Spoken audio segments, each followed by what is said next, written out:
السلام عليكم، مرحبا بكم في قناة موستا كيتشن. اليوم راح نقدم لكم وصفة صيفية جد سهلة وسريعة تحضروها في وقت قياسي.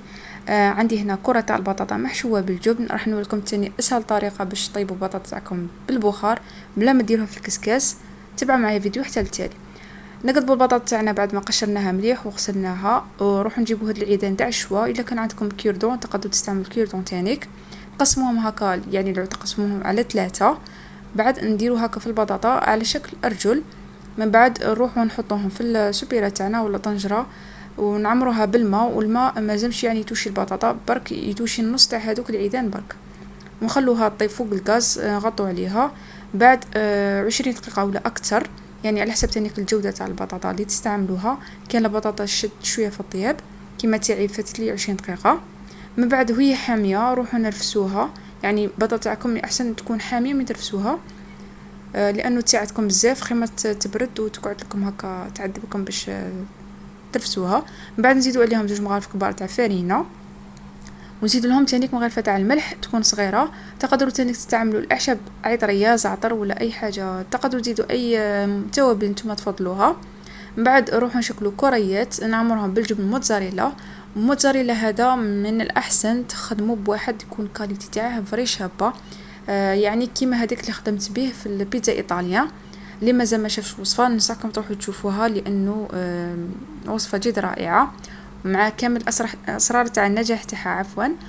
وهذا الجبن يعني الكاليتي تاعه صراحه ما عجبتنيش كامل، فات فيه يعني كنت شاريه 2 وواحد خدمت فيه في الخبز تاع في الجبن والثوم، وكنت شاريه 2 كيما قلت لكم، وبقات لي هذا وحده كنت مقرره ندير هاد لاغوسيت. من فات فيا شريته وما عنديش كي ندير، خدمت به هادي وقلت معليش دوك صاي سي طار.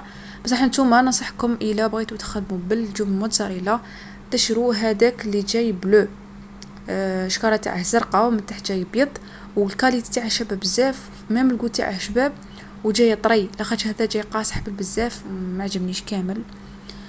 المهم تعمروا الكرة تاعكم كيما قلت لكم، والاحسن المكعبات تاع الجبن ما يكونوش كبار بزاف، سينو كي تجوا تقلوهم يطردقوا والفرماج تاعكم يخرج كامل من البطاطا وتغسل لكم الحبه تاعكم.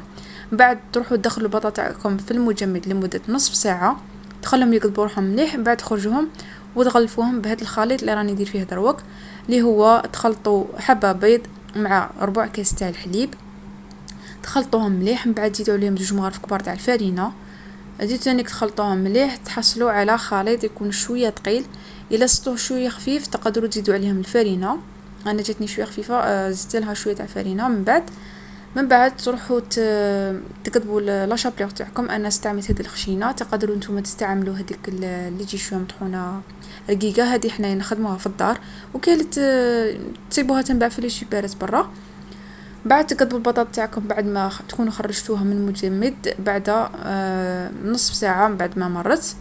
بعد تروحوا ترمضوهم كما راكم تلاحظوا وتغطوهم مليح باللا شابلور باش البطاطا تاعكم كامل تتغطى وتجيكم مقرمشه، كي تقلوها تجيكم شابه. روحوا نكملوا بنفس الطريقه كامل الحبات تاعنا.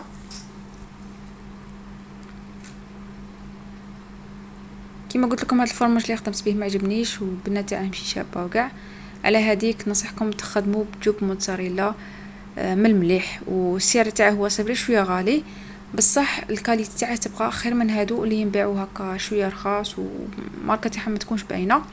الزيت تاعكم ما لازمش تكون حاميه بزاف، وتكونوا منقصين لها يعني على درجه حراره تكون منخفضه لمده 3 حتى 5 دقائق، وتقلبوهم من جهه واحده اخرى. الا بغيتوا البط تاعكم طيب من كامل الجهات، ما عليكم غير تزيدوا كميه تاع الزيت باش هذاك الحبه تاعكم تفلوطي فوق الزيت وتطيب على كامل الجهات بلا ما تقعدوا تقلبوا فيها.